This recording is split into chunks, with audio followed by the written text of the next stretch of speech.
All right. All right. All right. There we go. So, guys, it is time for the podcast. But I'm realizing as I sit down that my lighting is a little off. So, give me one quick second. That should hopefully improve it a little bit. But it's time for the podcast. Today is going to be a little bit more mindset focused, and it's off of a conversation that I actually had just this morning. And we're going to be talking about accountability. This is a big one for a lot of you guys. And honestly, it comes up in ways that you wouldn't even really understand right away. So we're going to be talking about accountability. We're going to be starting up very soon. Kenny, what's going on, man? Appreciate you tuning in. Just going to bring this a little closer so that I can see everybody who's tuning in. All right. Got your purple belt and BJJ? Hell yeah. Congrats, man. That's awesome. All right, so we're going to be talking about accountability, and we're going to get into the show pretty quickly because I'll just be honest, I have a pretty freaking busy day. I wanted to make sure that I didn't miss this because I love doing this show, but I can't really stick around for a super, super long time today. So we are going to get right into it. Guys, accountability, make sure that you tune in, pay close attention, write some notes if you can, and we're going to go in 3, 2, 1. Welcome, everybody, to another episode of the Elite Development Podcast, the #1 show for athletes looking to gain an edge on their opponents and build their dream careers in sport. I'm your host, Kenny Dusseault, and today we are talking about accountability. Now, what brought this episode to light is a conversation I actually had with a young athlete this morning. 18-year-old kid. He's a hockey player. He's an absolute stud. But we were having a conversation about accountability, and we were talking about a phrase that I've heard from a number of different people in the past, which is everything in your life is absolutely positively your fault. Now, that sounds harsh, and there are obviously examples of things that happen in life that aren't your fault. But we were talking about a particular example and what he basically brought to light. This wasn't a real situation, but he said, the way he viewed accountability is if someone random that he didn't know ran up to him in the street, punched him in the face, and broke his nose, he's not going to sit there and be like, oh, wow, poor me. Why did this person do that? He's going to say, okay, what's the next step? The next step is I got to get my ass up, and I got to bring myself to the hospital, and I got to take care of this. So I'm going to switch that everything in your life is your fault to everything in your life is your responsibility.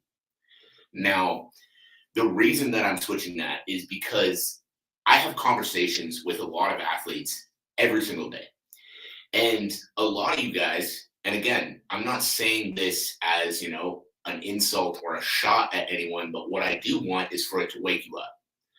A lot of you guys have a reason why you can't fully pursue your goal right now. You have a reason why you can't, level up your training. You have a reason why you can't be fighting right now. You have all kinds of different issues that you're dealing with that take away from your end goal of becoming an athlete. Now, what you've got to understand is every single one of those reasons might be valid, but your end goal of becoming an athlete still doesn't care. Because as I said at the start, everything in your life is your responsibility. Now, this means bad and good as well, because a lot of people hear that and, they get upset. They're like, well, all these bad things happen to me. And, bad things might not be your fault. But what you've got to understand is those bad things are still your responsibility. If you're dealing with an injury right now, it might have been a freak accident injury that, wasn't your fault and didn't happen because of something that you did wrong. But it's your responsibility to go through the proper steps to rehab it, to put yourself back into a better position to be able to compete.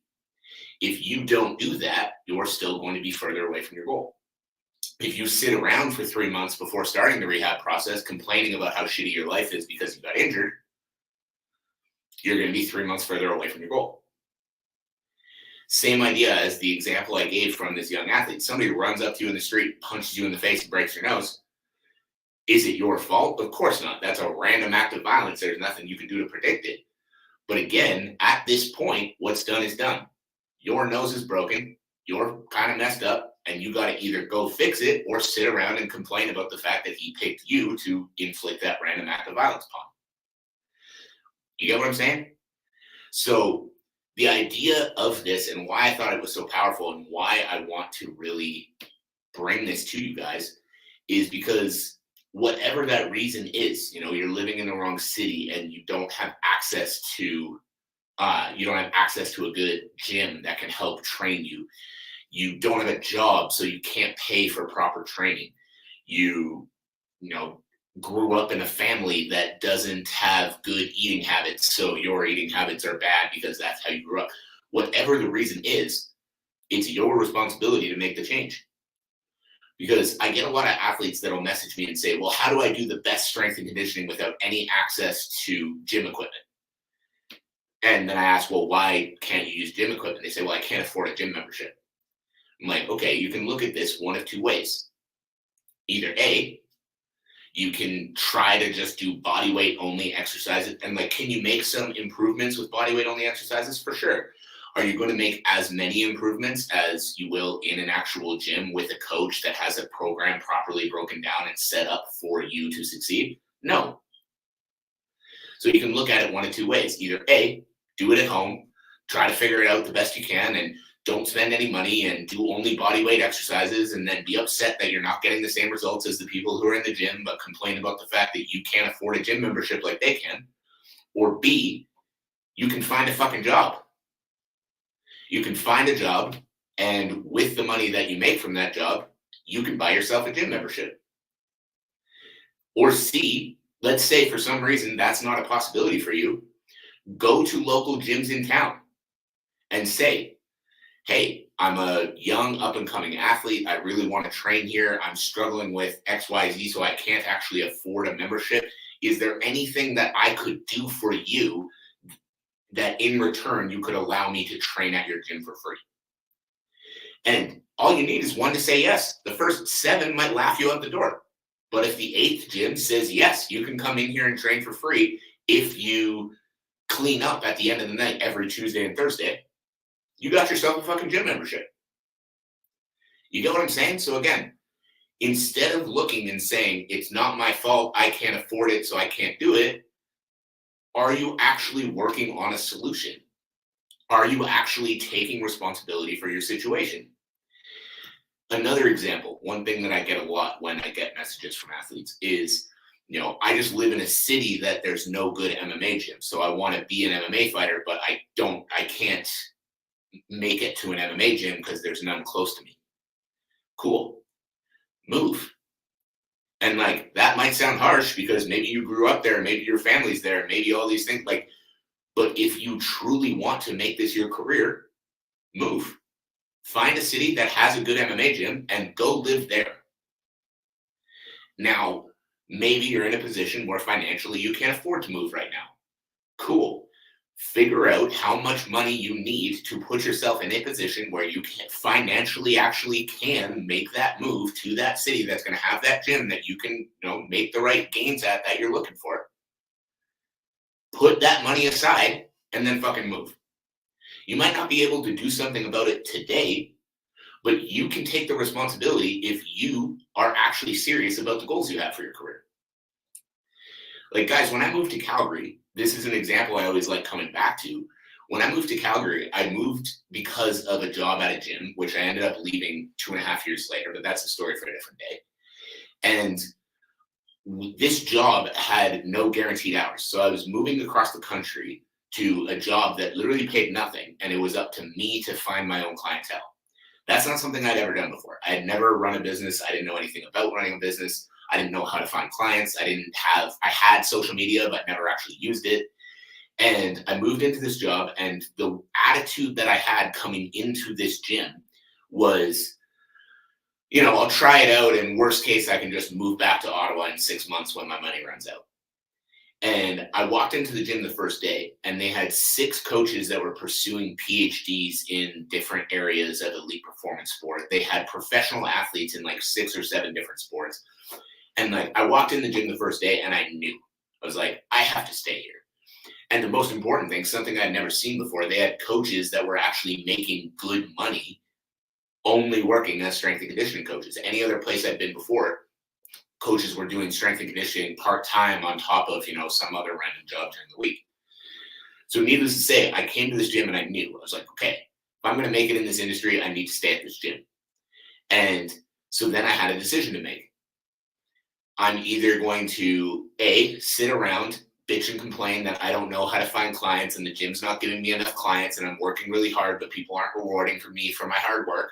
Or B, I'm going to spend every fucking waking minute of my life trying to figure out how to find clients, trying to learn as much as I can from all these coaches, being available for these coaches when they have sessions to give away so that I can put an extra $30 into my bank account as many times a week as possible. And the other decision I had to make was about my living situation. I was spending like $100 a week on groceries. I was, just living a normal life, paying for gas to and from the gym every day. And my money was dropping down very quickly. So I started budgeting and I started realizing that there were areas that I could cut out. Number one, leisure of any shape that cost any money whatsoever. So like I was not buying anything other than groceries essentially and gas for my old beat up car. Number two, I moved into a place that was living in a basement that was 5 minutes from work so I could save on gas every day. The rent was like $50 a month more expensive, but I was going to be able to save hundreds of dollars a month in gas. Number three was the decision. The other thing that I did was with my groceries, I started cutting down on what I was actually buying. I basically figured out, I was like, what is the absolute bare minimum, cheapest things that I need to survive and actually properly fuel my body? And I had my groceries down from like $110 a week to about $36 a week. And the reason that I did all of these things is because everything in my life is absolutely positively my responsibility. If I wanted to stay at that gym and I wanted to learn more about how these coaches were succeeding in this field, then I needed to save every fucking dime that I could because I had no money coming in and a lot of money going out. Was that fun? No, the basement that I was living in had no heat and I was living there in a Canadian winter. So anybody listening to this who's from Canada understands how much fun that would be. Number two, I didn't actually have a kitchen. I had a hot plate on a counter. And number three, the people who lived upstairs were hoarders. So one of my walls was actually a curtain. And on the other side of that curtain was the hoarder's storage space, which was literally packed floor to ceiling with just random shit. I couldn't even begin to talk about what was in there. And so the reason that I did that and the reason that I put up with that type of living situation is because I knew that this is what I wanted to do for a living. I wanted to coach athletes. I wanted to work with professional athletes. I needed to learn from these people. And if I was going to learn from those people, I had to figure out a way to stay there. And so I made less than $1,000 a month for the first 11 months that I lived in Calgary. And I also didn't take a part-time job or do anything else, which I was allowed to do because I wanted everyone at that gym to know that when there was a session to do, I was there and I had my hand up ready to do it so that first I could make a little bit of money and continue to survive. And second, they would see me as the person who was keen and wanting to move up levels. This meant a lot of sacrifices when it came to lifestyle. But it put me in a situation where I was very successful at that gym. I learned anything and everything that I could from every single person there. And in turn, when I went off on my own business, I started my own business, I thrived. But it all comes back to what we started talking about at the start of the episode. Everything in your life is absolutely positively your responsibility. It would have been very easy for me to sit down that first week in Calgary and go, oh, I hope I can stay, and then kind of just live normally and then be upset when it didn't work out 6 months later and I had no more money.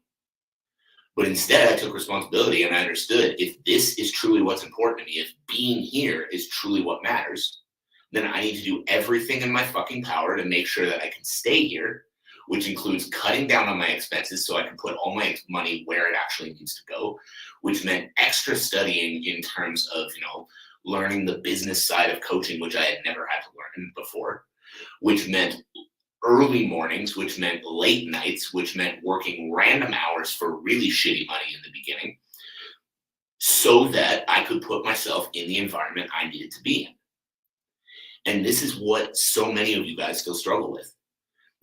You live in the wrong city, but instead of figuring out a way that you can move to the right city where you're going to be able to pursue that dream of athletic success, you sit around and complain about the fact that you're in the wrong city. You don't have the money to invest in, proper coaching or improving your nutrition or any of these other areas you struggle in.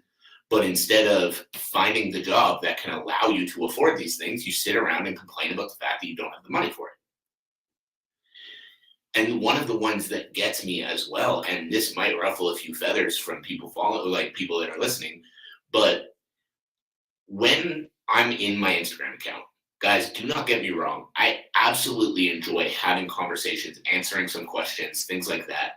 But the thing that drives me up the wall is when somebody will come into my account, come into my DMs and ask me, hey, can you send me a proper program for how I can develop, these 5 qualities for boxing or for MMA? And I'm like, well, how much of my content have you watched? And they're like, well, not really a lot.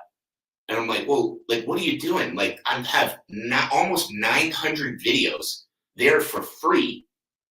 And instead of taking some time and watching and taking a little bit of responsibility for what you're trying to succeed, you just send a DM. You're like, hey, can you give this to me for free? I did. And you didn't take it.